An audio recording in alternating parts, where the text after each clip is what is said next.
On the night of February 4th, 2016, someone tried to steal nearly $1 billion from a country's central bank. If they had succeeded, it would have become the largest bank robbery in history. The attackers never entered the bank. They never pointed a gun at anyone. They never even stepped inside the country. Instead, they sat behind computer screens thousands of miles away and watched millions of dollars begin disappearing. By the time anyone realized what was happening, 81 million had vanished forever. It remains one of the greatest cyber heists ever pulled off. This is the unbelievable true story of how hackers stole $81 million from a central bank in a single night. The target wasn't an ordinary bank, it was Bangladesh Bank, the country's central bank responsible for managing billions of dollars in foreign reserves. To protect these reserves, Bangladesh Bank held an account at the Federal Reserve Bank of New York, one of the most secure financial institutions in the world. The money wasn't sitting inside a vault, it existed digitally, protected by one of the world's most trusted banking systems. Every international transfer passed through a secure messaging network known as SWIFT, trusted by more than 11,000 financial institutions. For decades, banks believed it was nearly impossible to exploit. Late that night, dozens of fraudulent payment orders began leaving Bangladesh Bank through the SWIFT network. Each message appeared completely legitimate. Each carried valid credentials. Each instructed the Federal Reserve Bank of New York to transfer enormous sums from Bangladesh Bank's account to destinations controlled by the attackers. The requests were staggering: $20 million, $30 million, $40 million, again and again and again. By the end of the operation, the hackers had submitted transfer requests totaling nearly $1 billion. On paper, everything looked authentic, so the Federal Reserve began processing them. The first transfers moved without raising alarms. Millions of dollars quietly left Bangladesh Bank's account and entered accounts in the Philippines and Sri Lanka. Everything was going exactly as the hackers had planned.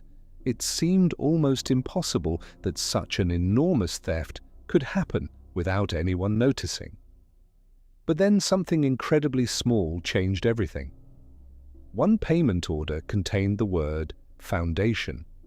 Unfortunately for the hackers, they accidentally misspelled it as foundation. It looked like an ordinary typing mistake, but that single error caught the attention of a banking official processing the transaction. He paused. Something didn't look right. Instead of approving the remaining transfers immediately, he requested clarification. That simple decision stopped more than $850 million from leaving the account.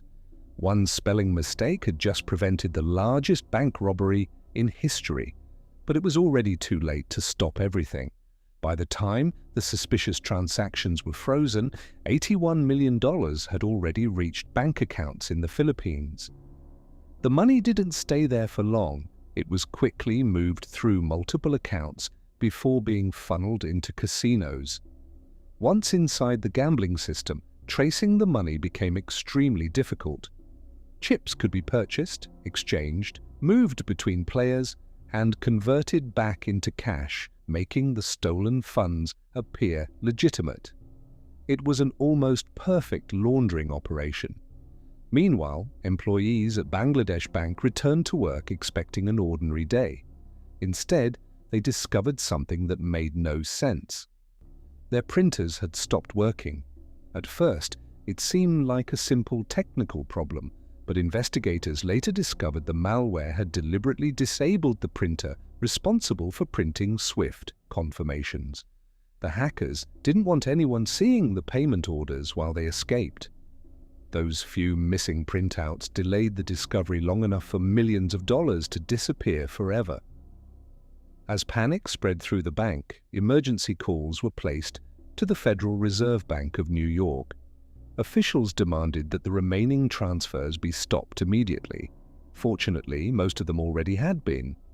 But the $81 million sent to the Philippines had vanished into a maze of accounts and casinos. Recovering it would prove almost impossible. News of the heist shocked the financial world. How could hackers penetrate one of the most trusted banking systems on Earth? Was SWIFT broken?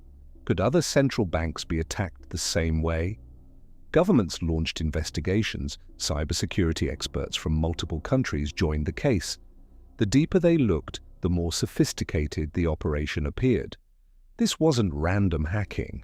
It had been carefully planned for months. Every step had been calculated, every delay had been anticipated, every weakness had been exploited. Investigators eventually reached a disturbing conclusion. The evidence pointed toward a group known as Lazarus, a highly sophisticated hacking organization widely linked by governments and cybersecurity firms to North Korea. The group had already been connected to several major cyber attacks around the world, but the Bangladesh bank operation demonstrated a completely new level of ambition. Instead of stealing customer information or disrupting computer systems, they had attempted to steal nearly $1 billion from a central bank. The attack changed banking forever. Financial institutions around the world immediately strengthened their cybersecurity systems. SWIFT introduced additional security controls. Central banks upgraded monitoring procedures. Banks began treating cyber threats with the same seriousness as armed robberies. The Bangladesh bank hack became a case study studied by cybersecurity professionals across the globe. To this day, much of the stolen $81 million has never been recovered. Some funds were eventually returned, but millions simply disappeared into the international financial system. The people responsible have never stood trial for the heist, and the operation remains one of the most remarkable cybercrimes ever committed. The story of the Bangladesh bank hack proves that the biggest robberies no longer require masks, weapons, or getaway cars. In the digital age, billions of dollars can move across continents in seconds, and a keyboard can be more powerful than a gun. It also reminds us that even the world's most secure systems are only as strong as their weakest point. Sometimes history isn't changed by explosives or violence. Sometimes it's changed by a few lines of malicious code and a single spelling mistake. If you enjoyed this story and want more documentaries about billion-dollar scams, cybercrime, financial fraud, Wall Street, and extraordinary true stories, subscribe to Dark Ledger and turn on notifications so you never miss the next documentary. Although investigators have never publicly identified every individual involved, cybersecurity experts spent years piecing together exactly how the attack unfolded. Their findings painted a chilling picture. The hackers hadn't relied on some magical ability to break into the Federal Reserve or crack the SWIFT network itself. Instead, they attacked the weakest link in every security system, the people and the computers inside the bank. Bangladesh Bank's internal network had outdated hardware, weak firewalls, and little separation between critical systems. Incredibly, some reports revealed that the bank's SWIFT servers were connected through inexpensive networking equipment instead of enterprise-grade infrastructure. For an institution responsible for billions of dollars, the security gaps were astonishing.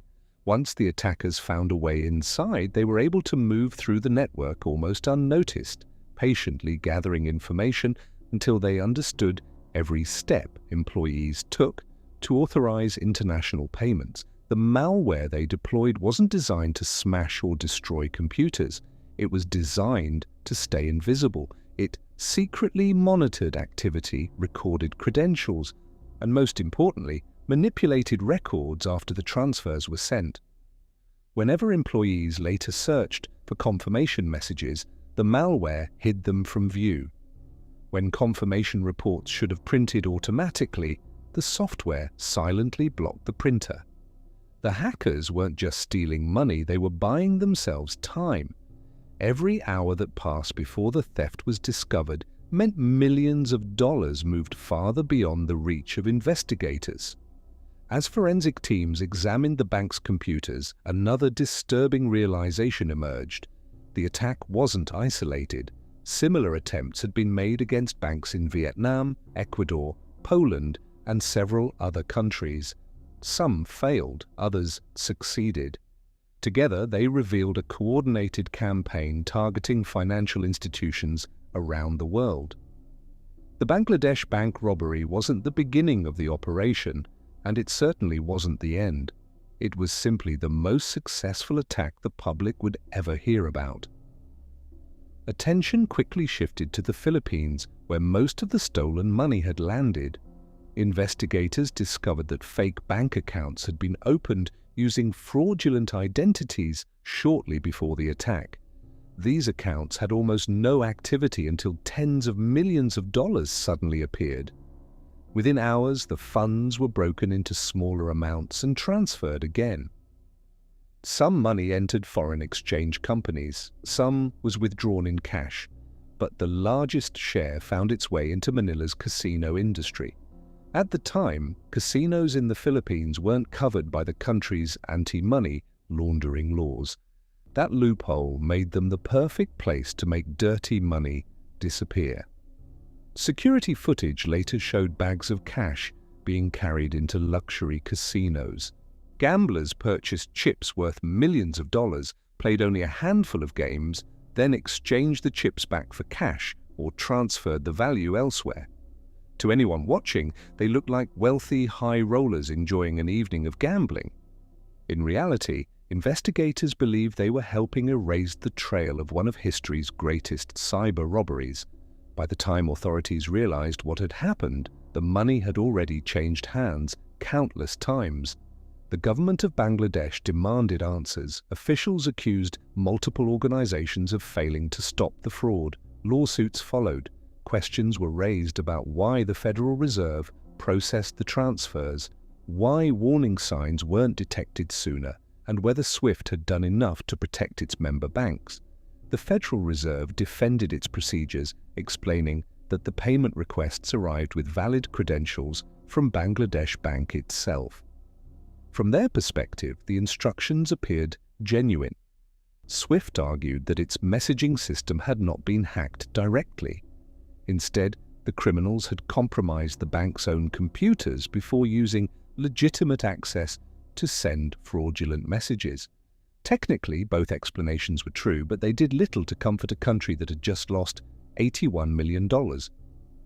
As the investigation expanded, cybersecurity companies from around the world joined the hunt. Among them were Mandiant, BAE Systems, Symantec, and Kaspersky, each analyzing fragments of malicious code recovered from the bank's computers. What they found was remarkable. The malware shared striking similarities with tools previously used in some of the world's most infamous cyber attacks. The programming style, encryption methods, command structures, and techniques for hiding inside computer systems all pointed toward the same sophisticated threat actor.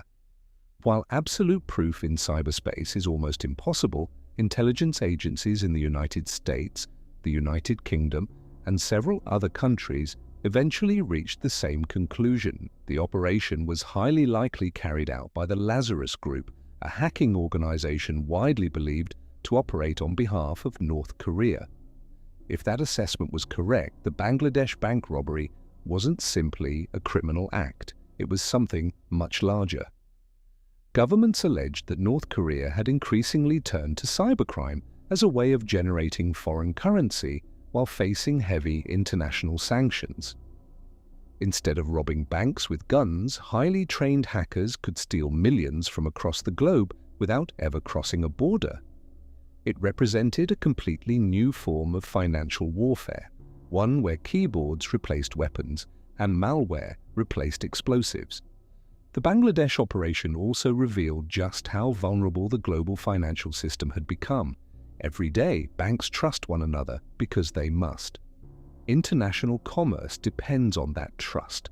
Trillions of dollars move through digital messages every 24 hours, and those messages are often processed automatically because speed is essential. The hackers understood this better than anyone. They They didn't need to destroy the system. They simply needed to convince it that they were legitimate users for a few critical hours. Once the money began moving, stopping it became incredibly difficult. The heist triggered sweeping changes across the banking industry. SWIFT introduced a customer security program requiring member institutions to strengthen cyber defenses, monitor unusual activity, and share intelligence about emerging threats. Banks that had once focused primarily on preventing physical robberies suddenly found themselves investing millions in cybersecurity specialists, threat intelligence teams, and around-the-clock monitoring centers. Multi-factor authentication became more common, network segmentation was improved, critical payment systems were isolated from ordinary office computers. What had once been considered optional security upgrades quickly became essential. Bangladesh Bank itself also faced difficult questions. Independent reviews criticized the institution for outdated technology and inadequate security practices. Some reports claimed the bank lacked even a robust firewall protecting critical systems.